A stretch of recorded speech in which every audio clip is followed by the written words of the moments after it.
귀하신 하나님의 말씀은 출애굽기 31장 1절부터 11절입니다. 다 같이 합독하시겠습니다. 시작. 여호와께서 모세에게 말씀하여 이르시되 내가 유다 지파 훌의 손자요 우리의 아들인 부살레를 지명하여 부르고 하나님의 영을 그에게 충만하게 하여 지혜와 총명과 지식과 여러 가지 재주로 정교한 일을 연구하여 금과 은과 노수로 만들게 하며 보석을 깎아 물리며 여러 가지 기술로 나무를 새겨 만들게 하리라. 내가 또 단 지파 아히사막의 아들 오홀리압을 세워 그와 함께 하게 하며 지혜로운 마음이 있는 모든 자에게 내가 지혜를 주어 그들이 내가 내게 명령한 것을 다 만들게 할지니 곧 회막과 증거교회와 그 위에 속죄소와 회막의 모든 기구와 상과 그 기구와 순금 등잔대와 그 모든 기구와 분향단과 번제단과 그 모든 기구와 물두멍과 그 받침과 직을 행할 때에 입는 정교하게 짠 의복 곧 제사장 아론의 성의와 그의 아들들의 옷과 관유와 성소의 향기로운 향이라. 무릇 내가 내게 명령한 대로 그들이 만들지니라. 아멘. 네, 우리가 출애굽기 18장부터 하나님께서 이스라엘 백성에게 말씀을 전하기 위해서 가장 먼저 하신 일이 무엇이었습니까?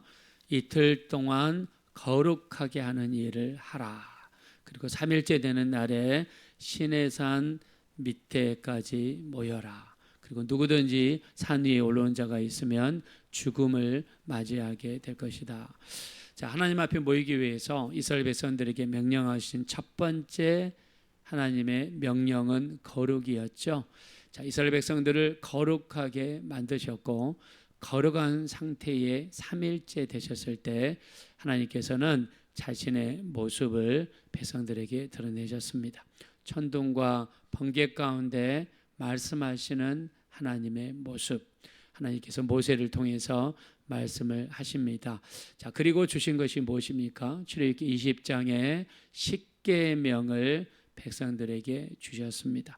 십계명은요, 이 땅에서 어떻게 살아야 할 것인가를 보여주는 하나님께서 우리에게 주신 인생의 이정표였죠. 우리가 서울에서 부산까지 갈 때에 내비를 켜고 가죠. 그 내비가 우리 길의 이정표가 되는 것처럼 우리 인생의 이정표는 하나님의 말씀이 되시는 줄로 믿습니다. 그래서 이스라엘 백성에게 가장 먼저 주신 것은 십계명이다. 하나님의 말씀을 주시고 우리 인생의 내비게이션을 주셨습니다. 자, 그리고 성막을 짓는 방법을 말씀하시죠. 자, 성막은 무엇입니까? 하나님을 어떻게 섬길 것인가, 어디에서 섬길 것인가를 보여주는 것이 바로 하나님의 성막이었습니다. 그래서 우리가 지난 몇 주 동안 계속해서 성막에 대해서 이야기를 나눴습니다. 성막은 길이가 50m, 폭이 25m, 그 중에서 정문이 차지하는 게 10m입니다. 자, 그리고 성막을 문을 통해 들어가자마자 가장 먼저 뭐가 나오죠? 가장 먼저 번제단이 나오죠. 그 다음에 뭐가 나오죠? 물두멍이 나오죠. 그 다음에 회막이 나옵니다. 회막 중에 첫 번째 장소가 성소고 두 번째 장소가 지성소고 성소와 지성소 사이에는 휘장이 가로막고 있습니다. 자, 성소에 들어가면 우리가 지금까지 배웠습니다. 제일 가운데 있는 게 뭐였습니까? 바로 금양로였죠. 자, 금양로가 중앙에 위치하고, 자, 오른쪽에 무슨 상이 있다고 그랬습니까? 떡상이 있다고 그랬죠. 떡상 위에는 떡이 몇 줄로 있다고 그랬습니까? 2줄로 있다고 그랬죠. 한 줄마다 떡이 몇 개입니까? 6개씩 쌓여 있습니다. 자, 왼쪽에는 금 촛대가 왼쪽에 위치하고 있습니다. 자, 휘장을 통해서 들어가면 법궤가 있고 법궤 위에 이 그룹 천사가 서서 머리를 서로 맞대고 아래를 쳐다보고 있다고 그랬죠. 그리고 등에는 날개를 세워서 옆으로 펼치고 있다고 그랬습니다. 법궤 위를 씌은 자, 은혜를 베푸는 장소다. 또 속죄소, 우리 죄를 용서하는 장소다라고 말씀을 드렸습니다. 자, 하나님께서 이렇게 지금까지 명령을 시달을 하셨죠. 자, 그러면 이거를 만들 수 있는 사람들이 필요하죠. 그래서 하나님께서 2명의 지도자를 세우십니다. 첫째는 부살렐이고 두 번째는 오홀리압이라는 사람을 하나님께서 세우셔서 이들 두 사람을 중심으로 해서 지금까지 말씀하셨던 번제단, 물두멍, 또 금양로, 떡상, 또 금촛대, 그리고 증거궤, 그 위에 씌운 자, 또 그룹, 그리고 아론의 성의, 아론의 자손들이 입는 제사장 옷, 또 우리가 지금까지 거룩한 관유, 우리 거룩한 기름 우리가 나눴습니다. 그리고 향품, 바로 이 금양로에 있어서는 향을 만드는 것, 이 모든 것을 만들 수 있도록 하기 위해서 첫째 하나님의 하신 행동은 사람을 부르시고 사람을 세우셨습니다. 그 사람들이 부살렐이고 올리압입니다. 자, 부르신 사람들에게 두 번째 하나님이 하신 행동은 성령을 부어주시는 행동입니다. 하나님께서는 두 번째 그들에게 성령으로 충만하게 부어주셨어요. 부살렐, 올리압은 누군지 모릅니다. 제가 주석을 뒤져봐도 이 사람들이 어떤 사람인지를 모르겠더라고요. 한 가지 확실한 것은 믿음의 집안, 믿음을 가진 사람이다. 즉 훌의 손자예요. 훌은 누굽니까? 모세의 이 매형되는 사람이에요. 모세의 매형. 그래서 모세가 산꼭대기에 올라가서 기도할 때에 이 아론과 훌이 모세의 두 손을 붙잡고 같이 기도했죠. 이때 모세의 한쪽 손을 잡은 사람이 아론이었고, 아론은 모세의 형이고요. 그 다음에 훌은 누님의 남편이니까 자형되는 사람입니다. 모세의 자형이에요. 그래서 훌의 손자요, 우리의 아들인 이 부살렐. 그래서 훌의 손자라고 하는 걸 봐서 이 집은 기도하는 집안이구나, 믿음의 집안이구나. 그래서 하나님께서 그분의 일을 하시고 또 이 성물을 만드시기 위해서 첫 번째 사람을 택하시고, 그리고 하시는 행동은 성령을 충만하게 부어주시는 겁니다. 부살렐에게 성령을 충만하게 부어주시고 올리압에게 성령을 충만하게 부어주시니까 평범했던 사람에게 성령이 임하니까 지혜가 들어갑니다. 지식이 들어갑니다. 하나님의 능력이 임합니다. 평범한 사람이 비범한 사람으로, 보통의 사람이 능력이 있는 사람으로 바뀔 수 있었던 것은 하나님의 손에 붙잡히고 성령의 손에 붙잡히니까 그 복잡한 법궤를 만들고 속죄소를 만들고 그룹천사를 만들고 금양로를 만들고 떡상을 만들고 금촉대를 만들고 물두멍을 만들고 번제단을 만들고 거룩한 관유와 향품을 만들어내는, 또 대제사장의 옷도 만들어내고 제사장들의 옷을 만들어내는 이런 놀라운 일을 감당할 수 있었던 것은 성령을 부어주셨기 때문입니다. 할렐루야. 자, 우리 본문 말씀으로 돌아가겠습니다. 우리 2절입니다. 다 같이 읽겠습니다. 시작. 내가 유다 지파 훌의 손자여 우리의 아들인 부살렐을 지명하여 부르고. 아멘. 하나님은 첫째 사람을 부르셨다. 사람을 세우셨다. 그리고 그들에게 어떻게 하십니까? 3절입니다. 시작. 하나님의 영을 그에게 충만하게 하여 지혜와 총명과 지식과 여러 가지 재주로 정교한 일을 연구하여 금과 은과 노소로 만들게 하며. 아멘. 평범한 사람을 불렀습니다. 평범한 사람을 부르셔서 하나님께서 어떻게 하셨어요? 성령을 부어주셨어요. 성령을 부어주시니까 평범한 사람이 비범한 사람으로, 보통 사람이 능력의 사람으로 바뀌게 될 줄로 믿습니다. 그래서 우리가 하나님의 일을 담당하기 위해서는 어떻게 됩니까? 성령의 충만함을 받아야 됩니다. 너희는 술 취하지 말라. 이는 방탕한 것이니 성령의 충만함을 받아라. 에베소서 3장 8절에 5장 8절에 말씀해 주셨습니다. 성령의 충만함을 받아야 주의 일을 감당할 수가 있습니다.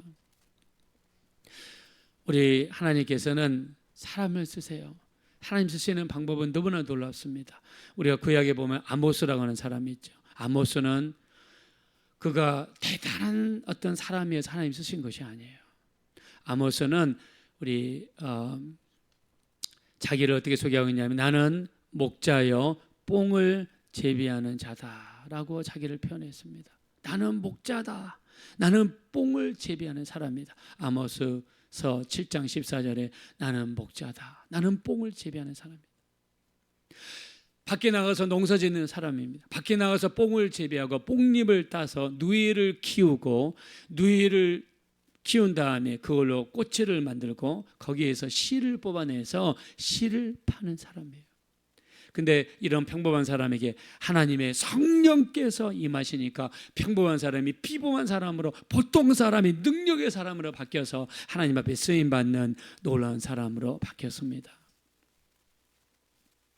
우리 예수님께서 이 땅에 오셔서 뭐라고 말씀하시죠? 누가복음 3장 8절에 보니까 너희는 회개에 합당한 열매를 맺고 아브라함을 너희의 조상이라고 하지 말라.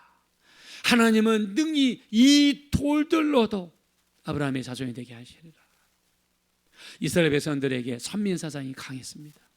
프라이드, 자존심이 굉장히 강했습니다. 나는 이스라엘 백성입니다. 나는 선민입니다. 아브라함이 우리의 조상입니다. 이삭과 야곱이 우리의 조상입니다. 나는 12지파에 속한 사람입니다.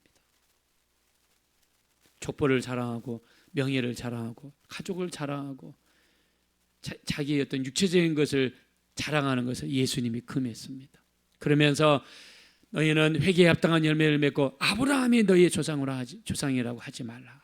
하나님은 능히 이 돌들로도 아브라함의 자손이 되게 하시리라. 하나님은 돌을 가지고도 아브라함의 자손을, 만약에 아브라함 자손 되는 것이 그렇게 명예로운 일이고 그렇게 자랑할 만한 일이라면 하나님은 이 돌들로도 아브라함의 자손을 만든다고 그랬어요. 하나님은 어떤 분이십니까? 마른 지팡이에도 싹이 나게 하신 하나님.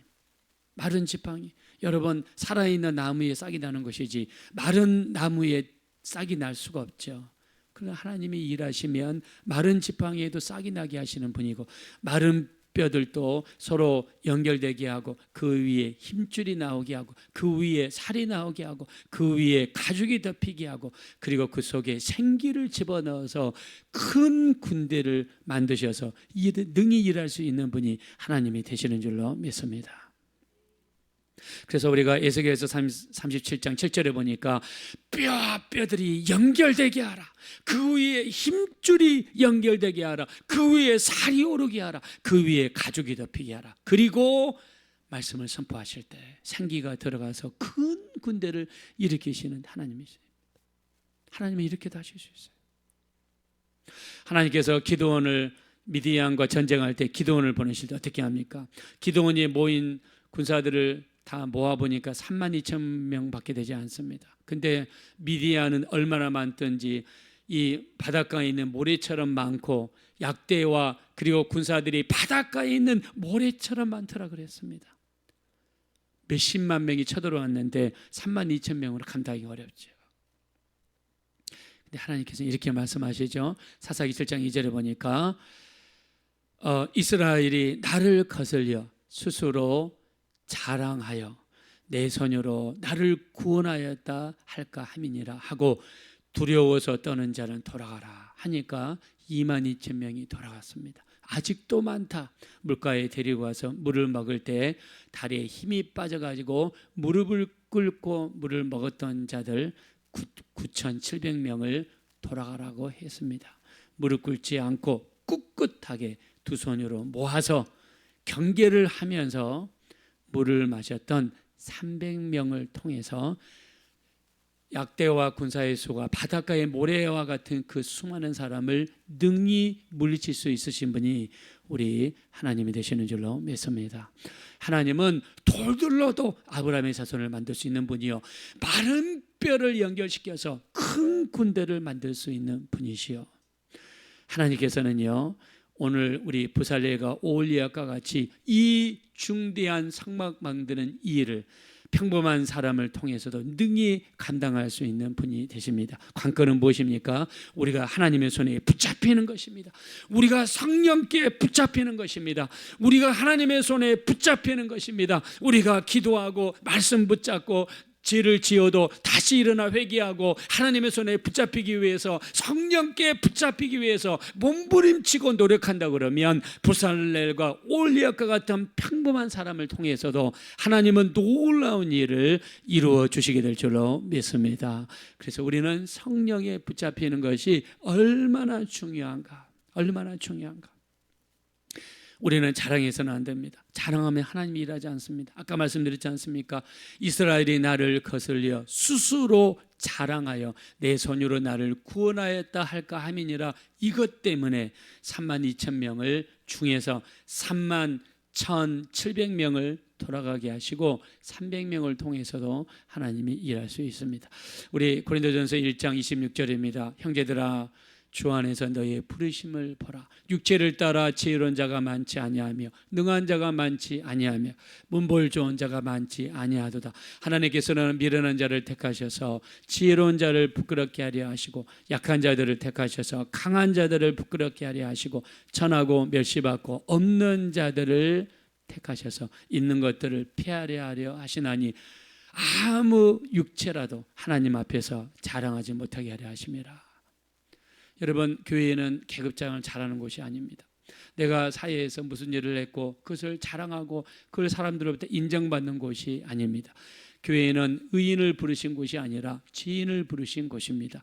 내 약함을 자랑하고 나를 드러내지 아니하고 하나님만을 드러낼 때 하나님께서 비로소 성령으로 우리를 붙잡으시고 인도해 주실 줄로 믿습니다. 우리 하나님은 우리 외모를 보시지 않습니다. 잘난 사람을 쓴다 그러면 우리는 교회에 못 올 겁니다. 키 큰 사람을 쓴다 그러면 몇 사람 남지 않을 겁니다. 하나님께서는 보시는 것은 용모나 신장을 보지 않고 우리의 중심을 보시는 하나님이십니다. 사무엘상 16장 7절에 말씀하십니다. 그의 용모와 신장을 보지 말라. 내가 이미 그를 버려놓으라. 내가 보는 것은 사람이 보는 것 같지 아니하니 사람은 외모를 보거니와 나 여호와는 중심을 본다라고 말씀하셨습니다. 하나님은 우리의 중심을 보세요. 그래서 내가 어떻게 하면 내 속사람이 깨끗할까, 내 속사람이 아름다울까, 내 속사람이 하나님 보시기에 정말 관심을 끌 수 있는 사람이 될 수 있을까? 우리가 속사람을 아름답게 치장하는 사람이 될 때에 비로소 하나님의 관심을 끌게 될 줄로 믿습니다. 그래서 우리 정말 하나님의 관심을 끌기 위해서 우리 노력하는 것입니다. 사도행전 13장 22절 내가 이새의 아들 다윗을 만나니 내 마음에 합한 사람이라 내 뜻을 다 이루게 하리라. 하나님께서 다윗을 볼 때 정말 하나님 마음이 합한 사람이었다고 그랬습니다. 하나님께서 다윗을 쓰신 것은 그의 용모가 뛰어나서 그가 키가 커서가 아니라 하나님 마음에 합한 사람이었기 때문입니다. 하나님께서는 하나님 마음에 합한 자를 하나님께서 부르시고 쓰시고 하나님께서 은혜를 베풀어 주시는 것입니다. 또 우리가 하나님 앞에 정말 관심을 끌기 위해서 성령이 역사하시기 위해서 필요한 것은 거룩입니다. 날마다 우리 자신을 세상으로부터 멀어지게 하고 죄로부터 멀어지게 하고 내 자신을 거룩하게 구별해서 내 자신을 깨끗하게 하는 것입니다. 그때 성령께서 역사하시죠. 디모데후서 2장 20절에 보면 큰 집에는 금그릇과 은그릇뿐만 아니라 나무 그릇과 질그릇이 있어서 기 쓰는 그릇도 있고 천이 쓰는 것도 있으나 누구든지 이런 것에서 자신을 깨끗하게 하며 거룩하게 되어 깨끗하며 주인의 쓰심에 합당하며 모든 선한 일에 예비함이 되리라 말씀했습니다.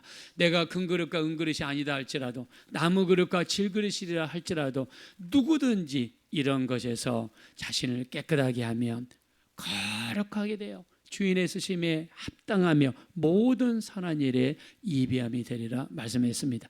성령은 거룩한 영이십니다. 그래서 거룩한 곳에서 일하십니다. 우리가 세상으로부터 우리를 구별시켜야 되고 세상으로부터 우리를 분리시켜야 되고 내가 깨끗한 성전 거룩한 그릇이 되어지면 성령께서는 언제든지 우리를 쓰시게 될 줄로 믿습니다. 부살레가 올리압에게 하나님의 하신 일은 하나님의 영으로 충만하게 하시니까 그 결과가 어떻습니까? 지혜가 임하고 지식이 임하고 능력이 임해서 하나님의 일을 감당하게 하셨습니다. 우리 인생이 성령으로 충만한 인생이 되셔서 하나님의 일을 감당하시는 복되고 귀한 인생들이 되어지시기를 예수 이름으로 축원드립니다. 이 시간 기도하실 때 참으로 우리가 하나님의 손에 붙잡히기 원합니다. 성령으로 충만하게 도와주셔서 주님의 일을 감당하게 하시고 예배하게 하시고 기도하게 하시고 봉사하게 하시고 섬기는 일을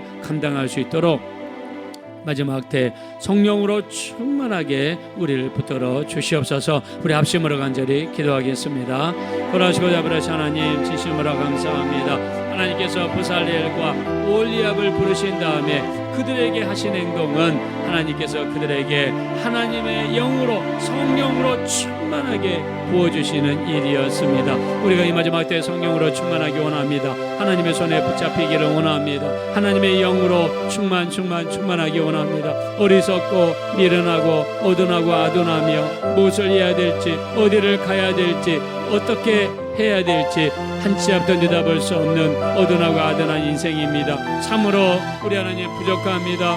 우리 하나님 너무너무 부족합니다. 너무너무 어리석고 너무너무 부족합니다. 우리 하나님이시여 우리 모두를 성령으로 충만하게 해주십시오. 우리 모두를 성령으로 충만하게 도와주십시오. 그리하여야 주의 일을 감당할 수 있겠습니다. 그리하여야 기도할 수 있고 예배할 수 있고 그리하여야 어디로 가야 될지 무슨 일을 해야 될지 어떻게 일을 감당해야 될지를 비로소 알 수 있을 것 같습니다. 존귀하신 하나님이시여 우리를 불쌍히 여기시고 우리에게 허락하신 하나님의 아들 예수 그리스도의 보혈을 의지합니다. 우리 주님이 이 땅에 오셔서 우리 모두를 위하여 흘려주신 주님의 보혈을 의지합니다. 우리를 정결하게 하소서. 오직 거룩한 영이신 하나님이시여 영으로 우리 가운데 임하여 주십시오. 영으로 우리를 충만하게 해주십시오. 오둔하고 아둔한 우리들에게 성령으로 충만하게 도와주십시오. 그래야 주의 일을 온전히 감당할 수 있도록 인도하여 주십시오.